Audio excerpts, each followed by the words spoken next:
श्रीराम जय जय राम। परमार्थ श्रद्धेने करावा।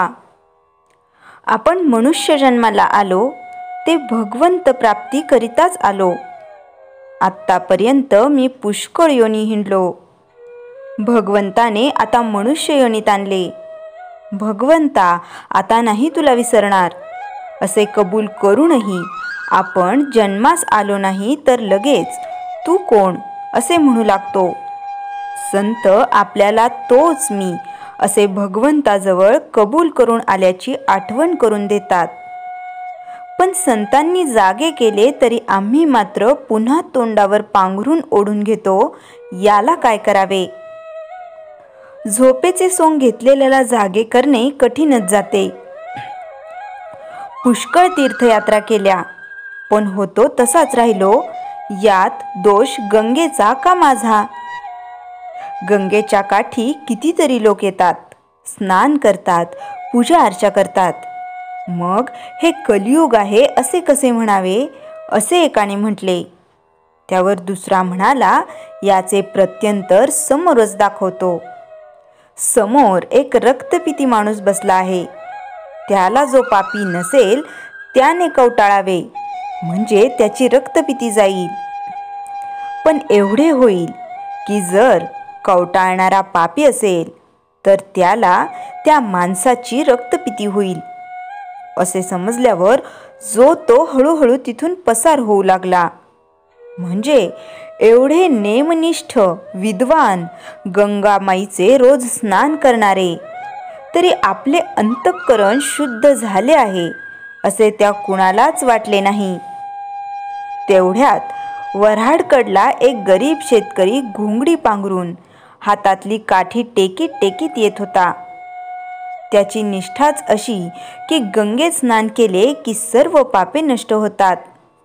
त्याने गंगेत बुडी मारली आणि वर येऊन त्या रोगाला कडकडून भेटला आणि आश्चर्य म्हणजे त्या रोग्याचा रोग एकदम बरा झाला। असे हे जे गोरगरीब भोळे भाळे लोक त्यांच्याजवळ अंधश्रद्धेने जे येते ते मोठ्या विद्वानांनाही साधत नाही। आपण व्यवहारात पुष्कळ ठिकाणी अंधश्रद्धा ठेवतो। घरून कचेरीला निघताना वेळेवर आपण पोहोचू अशी अंधश्रद्धा आपली असतेच। कधी कधी आकस्मिक कारणाने आपण कचेरीला पोहोचू शकत नाही तरी पण आपण भरोसा ठेवतोच। व्यवहारात आपण एकमेकांवर जेवढी निष्ठा ठेवतो तेवढी जर भगवंतावर ठेवली तरी भगवंत आपल्याला समाधान देईल। परमार्थ पूर्ण समजून तरी करावा किंवा अडाण्यासारखा श्रद्धेने करावा। पण आपण आहोत अर्धवट म्हणजे पूर्ण कळलेले नसून आपल्याला ते कळले आहे असे वाटते। अशा माणसाला शंका फार आणि त्याचे समाधान करणेही फार कठीण जाते। अमुक एक खरे आहे असे कळून सुद्धा ज्याला आचरणात आणता येत नाही तो मनुष्य खरा अज्ञानी। जे अनुभवाने सुधारले तेच शहाणे भले।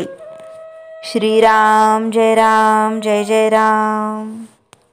चैतन्यवाणी।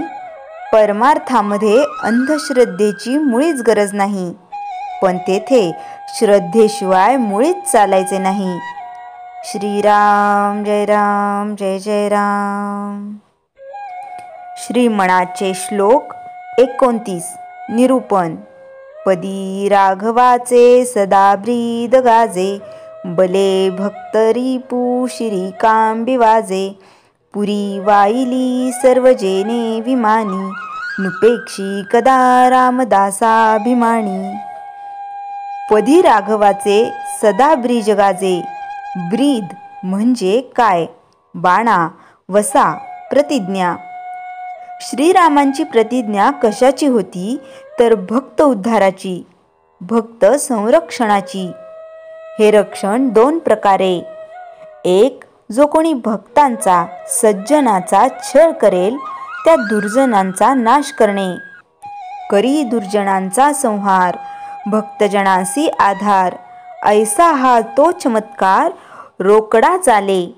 आणि दुसरे कामक्रोधादी राक्षसांचे पारिपत्य करून भक्तांना आत्मज्ञान देऊन त्यांना संसार बंधनातून मुक्त करणे. ब्रिदावळी पदी वसे विशेष दुसरा नसे, विबुध बंध तोडिले अनंत जीव सोडिले. हा दिनांचा कैवारी अभिमानी श्रीराम भक्तांची कधीच उपेक्षा करीत नाही, हे अपवादारहित सत्य आहे. आणि मनाला एखादी गोष्ट समजून सांगायची म्हणजे उदाहरण दिले तर समजणे सोपे जाते, उदाहरणामुळे लक्षात राहते.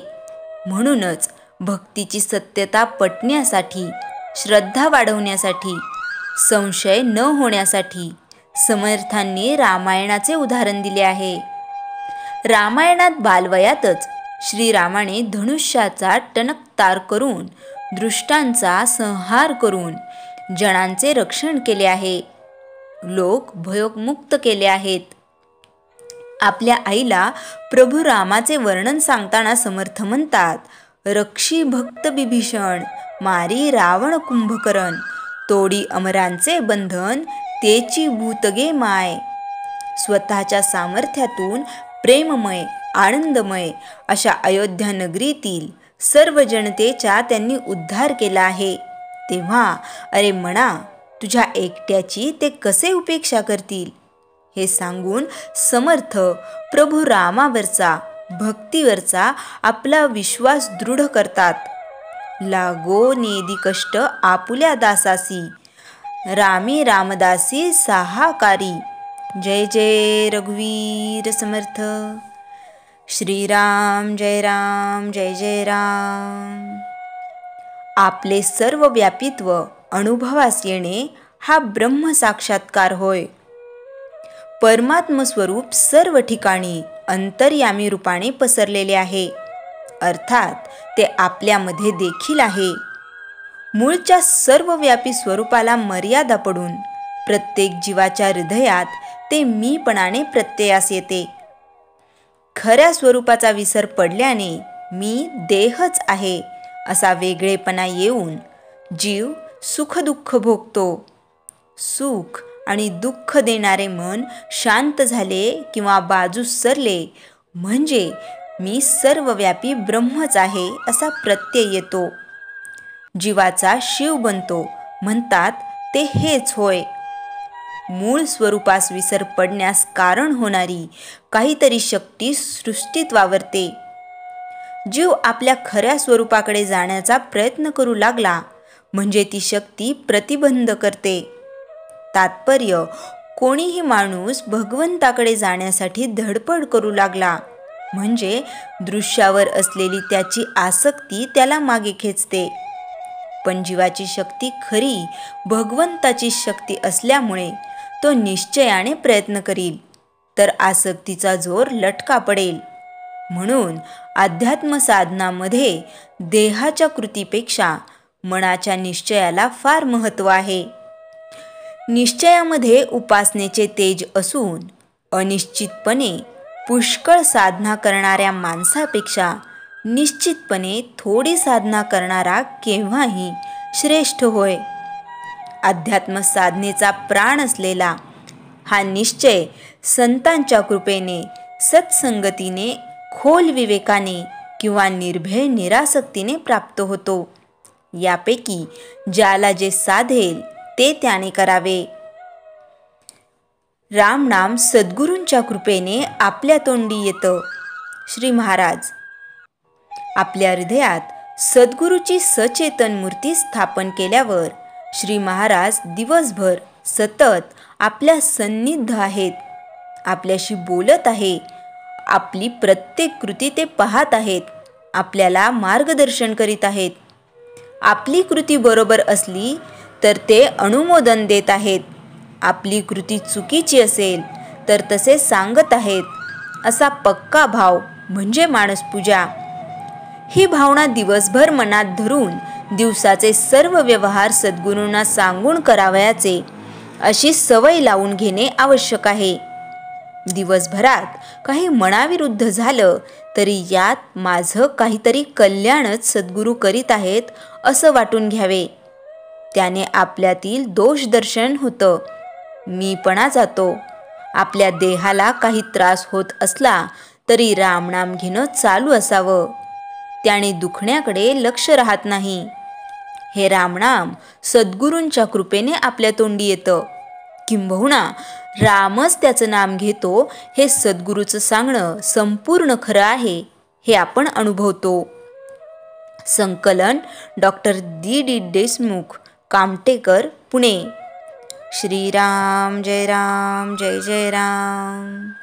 जयाच्या जनी जन्मनामार्थ झाला, जयाने सदा वासनामात केला.